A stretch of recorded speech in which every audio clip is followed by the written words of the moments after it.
as a med tech, and now I'm in civilian, going as a nursing assistant, where they only allow the nursing assistant pretty much to take blood pressure.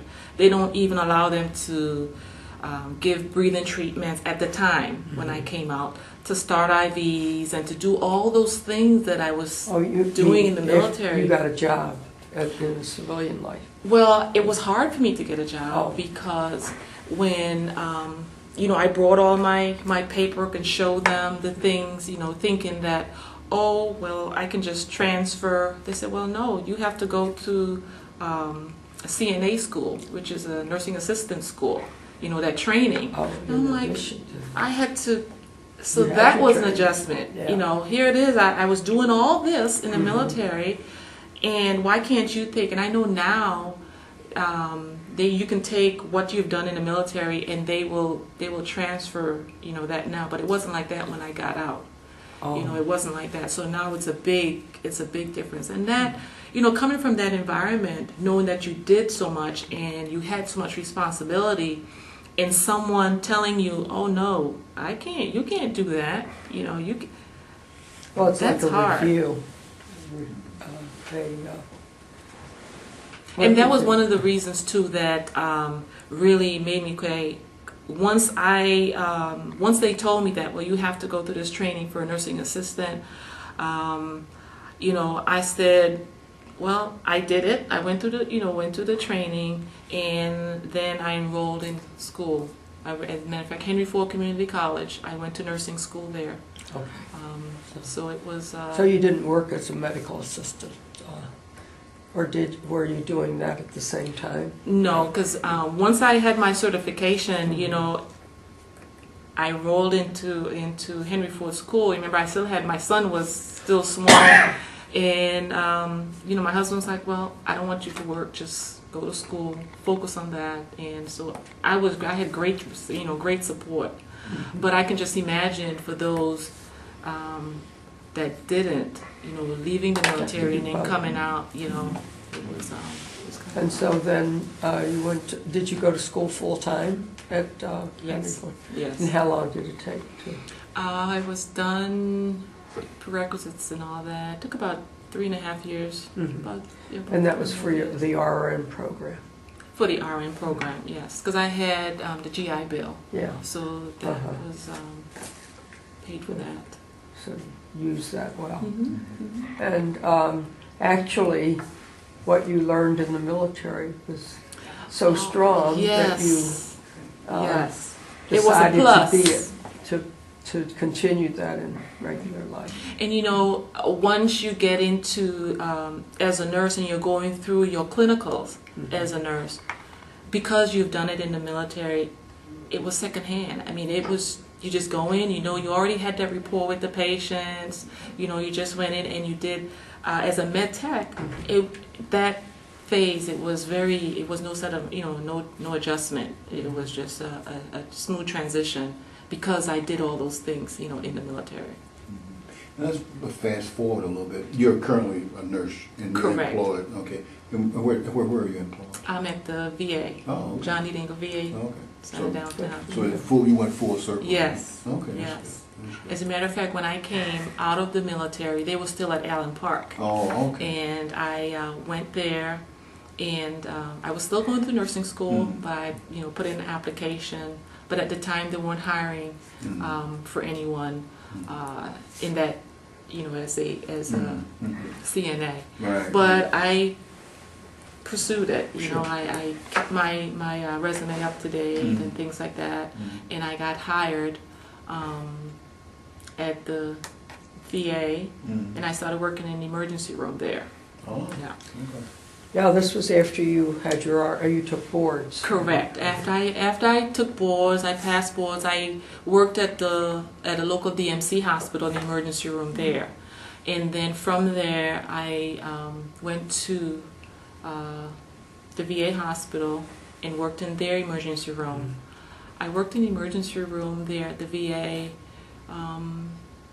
for about two years, and then I got a position as a house supervisor, and I did that for about 5 or 6 years as a house supervisor, and then I worked as a recruiter. So now I'm the nurse recruiter there at the VA The hospital. John Dingle. Yes, yes, yes.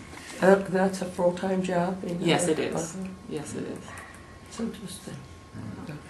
Okay, let me, you brought some pictures with you. Why don't you just share those with us, and they look pretty neat. They're Well, colorful there. Show us your Oh photo. yes, that is my my picture that I took. You know, after basic training. Oh, okay. You know, we took that, Mhm. and there's a story behind this picture. Okay. It doesn't look like it there, but I had passed out because we Oh. were standing out in the hot sun in Texas. And, you know, they Oh. always tell you, don't lock your knees, don't lock your knees. And I remember my TI calling out my name, and next thing I know, I was inside this building. And they said, well, you won't be able to take your picture. I said, what? So they got me dressed real quick because we were in our greens. A nurse passing out. And I just put that hat on my head, and then we were able. So, and you know, we had the just the plain green uniform, nothing like the camouflage uniform that they have. We So, had why don't you let her talk about these as you put them up? What is this telling us this here? these pictures here shows when we were out on the field getting ready for a med red or like a MASH unit. Okay, right. And here is one of myself and one of my teammates putting on gas masks because we had to go through the gas chamber without the mask so we can, you know, smell, taste, and feel what it's all about before. But these are just some of the pictures here, and this is one of the pictures. Get here. Okay. Then we have some more pictures here of that. Okay. This one is special where we're eating an MRE, and it's just, believe it or not, they were pretty good.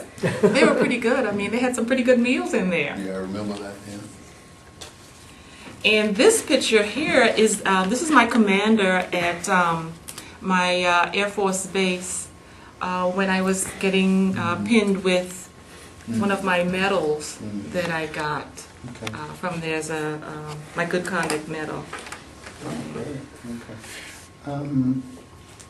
So you had a good conduct. But you mentioned medals? Did you get any other medals? Well, I had the medal for serving during that time, Desert Storm, Desert Shield, and I know I listed some of them on there. Right. Right. But it's just the you know the standard medals that they gave.